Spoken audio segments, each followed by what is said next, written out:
بسم الله والحمد لله والصلاة والسلام على رسول الله وعلى آله وصحبه ومن والاه. مشاهدينا الكرام، أهلا بكم في حلقة جديدة من برنامجكم لمسة رمضان، ومع الشيخ عباس حمادو. مرحبا بك الشيخ عباس، بفضلك تقدم لنا بكلمة ونصائح للشباب. أعوذ بالله السميع العليم من الشيطان الرجيم. بسم الله الرحمن الرحيم، والصلاة والسلام على أشرف المرسلين سيدنا محمد وعلى آله وصحبه أجمعين. أولا نشكر لكم هذه المبادرة، ندعو الله تبارك وتعالى أن يجعل نشاطكم هذا في ميزان حسناتكم يوم القيامة. والله كلمتي في عجالة، ونحن في شهر القرآن. أنا أريد أن أوصي الشباب بالقرآن الكريم. شهر رمضان هو شهر القرآن، شهر أنزل فيه القرآن، والميزة أو أعظم ميزة يتميز بها هذا الشهر هو القرآن الكريم. لذلك فأنا أريد أن أوصي الشباب بالإقبال على القرآن الكريم. أولا الإقبال على القرآن الكريم حفظا. نحن نريد من شبابنا أن يحفظوا كتاب الله تبارك وتعالى لما في ذلك من الخير.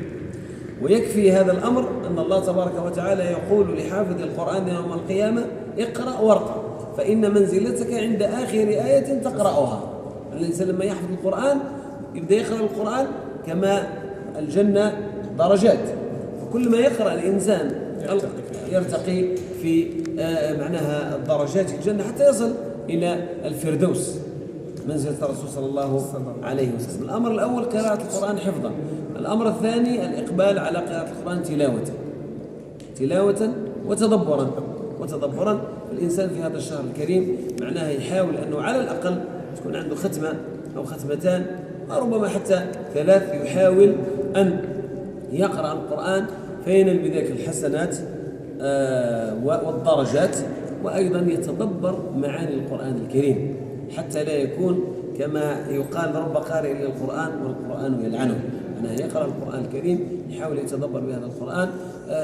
والقرآن الكريم معناها نقول احنا من أعظم كتاب أنزل. تقريبا هذه هي نصيحتي: اقبلوا على القرآن الكريم حفظا، اقبلوا على القرآن الكريم تلاوة، اقبلوا على القرآن الكريم تدبرا.